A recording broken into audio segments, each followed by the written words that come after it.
Hello everyone, আজকে আমি আপনাদেরকে ইলিশ মাছের রেসিপি দেখাবো। তাহলে চলুন শুরু করা যাক। আমি এখানে ইলিশ মাছ নিয়ে নিয়েছি। এগুলোকে আমি ভালো করে পরিষ্কার করে নিয়েছি। এখন লবণ ও হলুদ মরিচের গুঁড়া দিয়ে আমি মাখিয়ে নিব ভাজার জন্য।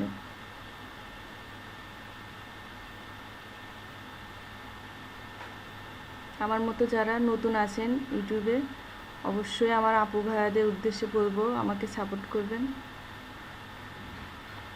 আর যদি আমার ভিডিওটা ভালো লাগে একটা লাইক কমেন্ট করবেন, সাবস্ক্রাইব করে আমার পাশে থাকবেন। এই যে আমি মশলাগুলো দিয়ে মাখিয়ে নিব।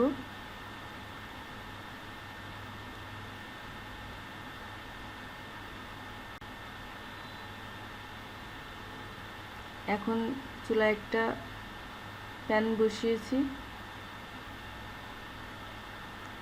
পরিমাণ মতো তেল গরম করে আমি মাছগুলো দিয়ে দিচ্ছি।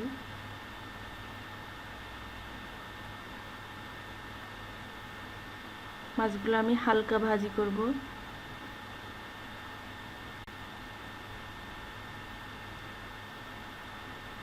হালকা ভাজি করে এক পাট উল্টায় দিচ্ছি।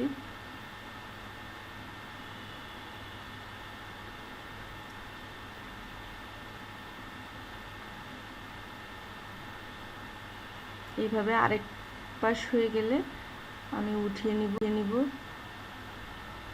খেয়াল করে দেখেন আমি বেশি ভাজি নাই, আপনারা চাইলে আরেকটু ভাজতে পারেন ভালো করে। ওই একই প্যানে আমি পেঁয়াজ কাঁচামরিচ হালকা ভেজে নিব। আমি এখানে রসুন স্কিপ করেছি, আপনারা চাইলে দিতে পারেন, তবে রসুন না দেওয়াই ভালো ইলিশ মাছে। হালকা ভাজা হয়ে গেছে, একটু পানি দিয়ে দিলাম। তারপরে আমি গুঁড়া মশলাগুলো এখানে অ্যাড করে দিচ্ছি।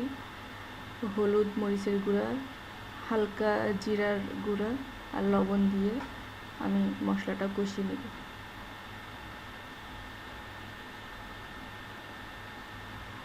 মশলাটা কষানো হয়ে গেছে, দেখেন তেল উপরে উঠে। এখন আমি কিছু আলু দিয়ে দিব। আজকে আমি আলু দিয়ে মাছটা রান্না করছি, তাই আলু দিয়ে দিলাম। মশলার সাথে কিছুক্ষণ নাড়াচাড়া করার পরে আমি পানি দিয়ে দিচ্ছি অল্প করে, যাতে আলুটা হালকা সিদ্ধ হতে পারে। হালকা সিদ্ধ হয়ে গেলে আমি এই যে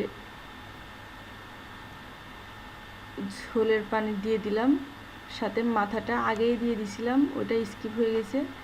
এরপরে ঝোলের পানি দেওয়ার পরে ঝোলের পানিটা যখন বলক উঠবে তখন মাছগুলো আমি দিয়ে দিচ্ছি। আমার এই রেসিপিটা নতুন যারা রাঁধুনি আপুরা আছে তাদের উপকার হবে। মাছগুলো দিয়ে এখন আমি ঢেকে দিই। আলুগুলো সিদ্ধ হলে, ঝোল একটু কমলে আমি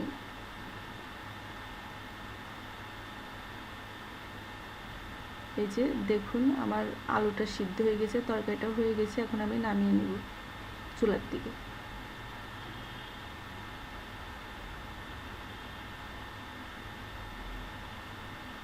আমার তরকারিটা হয়ে গেছে।